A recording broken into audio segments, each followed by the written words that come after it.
How's the shuttle? Captain! Sit!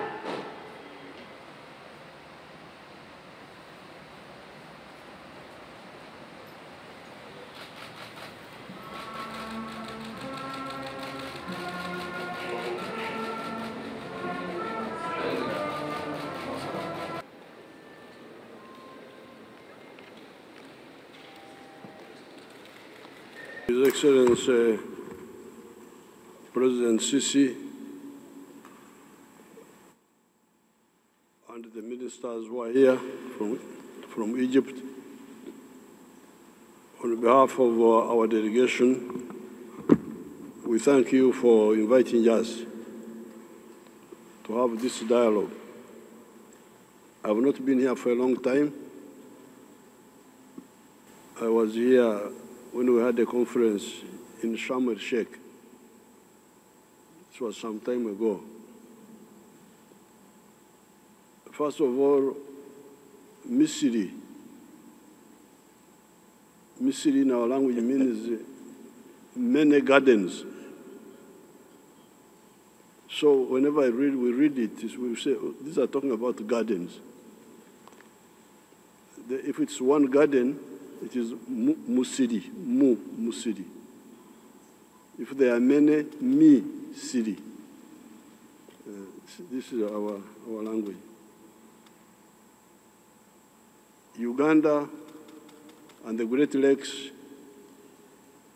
are linked to Egypt by the Nile from ancient time immemorial. Politically, we started getting close to Egypt after 1952, when Nasser took leadership in Egypt. Before that, we didn't have much political contact with Egypt. But Nasser was a Pan-Africanist, the Pan-Africanist orientation. So he worked with our leaders.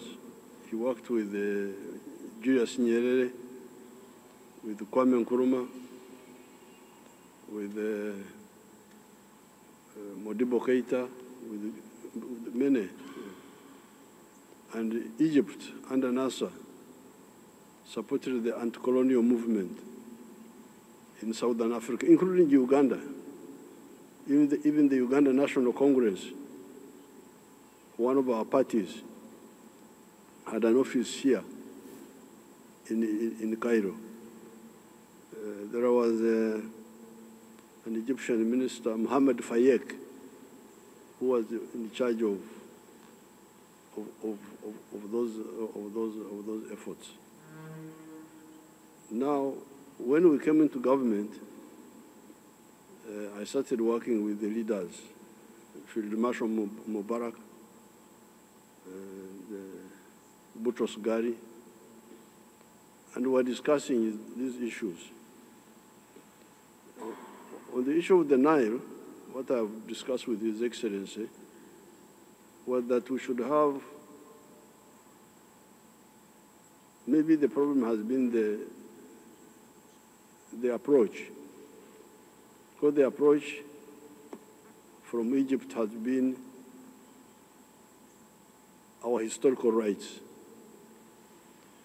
The agreements you had with the British, 19 that, 19.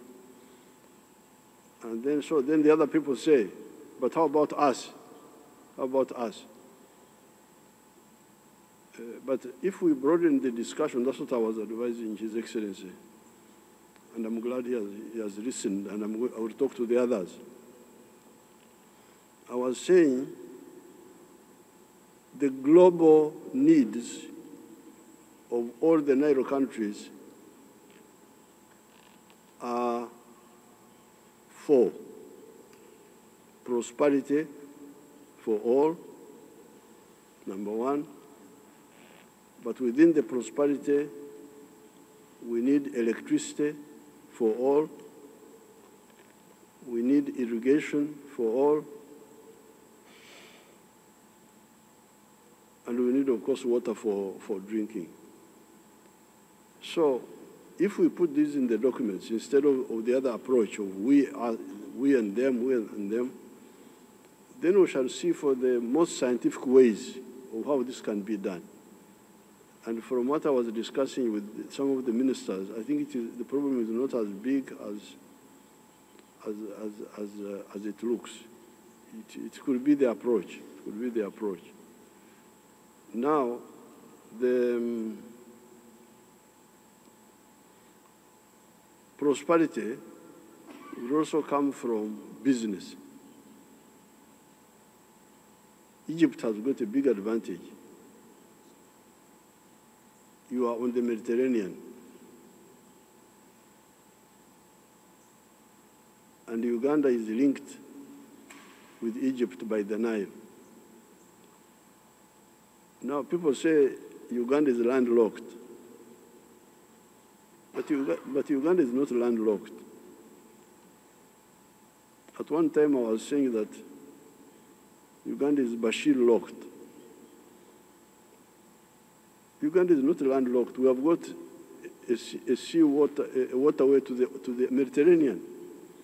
You can come by water and by rail from Uganda up to Alexandria, because there is the Nile. And Nile is navigable most of the way. During the time of the British, we would go by boat from Uganda to Alexandria. But the political problems in the Sudan are the ones which blocked the route. So we are not landlocked. We are at one time I was saying Bashir locked, but now I don't know who is blocking us. Burhan and Hemeti. If there was no political conflict in Sudan, we could have a water rail link from Uganda to Alexandria, because the Nile is navigable most of the way. So I'm very happy to discuss with His Excellency. I will also discuss with the other leaders about the Nile. But bilaterally, we have got a very good relationship with Egypt under His Excellency. They supported us with the foot and mouth disease vaccines for the cow. And His Excellency has agreed to build a factory in Uganda for foot and mouth vaccine. I'm very happy with that.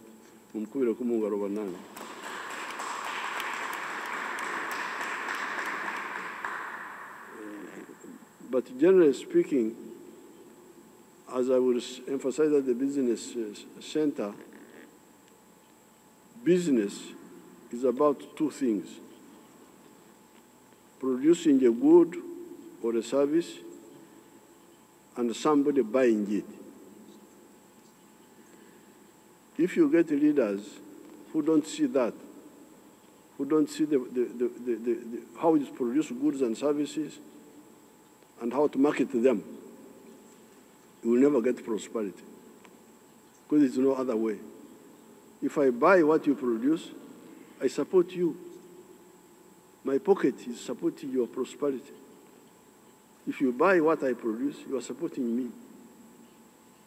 This is what the leaders need to understand in the whole of Africa. There is no other way we shall get prosperity without producing goods and services in the most economic way and selling them, and vice versa. So therefore, I'm glad that His Excellency is emphasizing business. Business. That means that we are going to look at how to invest together in production, but also market together between the two countries and within Africa, and also with the third countries. That's how we are going to get out of poverty. When there is a production of goods and services, and you sell, you create jobs, you employ people, you pay for electricity, you pay taxes. That's how prosperity comes. How will prosperity come if we are doing nothing? We are not trading. We are not producing, we are not trading. Where will prosperity come from? In the past, there has been a mistake of some of the African countries concentrating on trading with Europe and America. But the problem with that one is that, as you can see, it's risky, because they can change and say, block you. If they block you, then what do you do? That's why we say, but you have got your own market. Why don't you develop it? There are 100 million people in Egypt. I want them to buy my products. There are 50 million people in Uganda. There will be 100 million very soon, because the women are producing a lot of children. The population of Africa is very huge. The whole population of Africa now is 1.5 billion. We have surpassed China, we have surpassed India. And we shall be 2.5 billion in the next 25 years.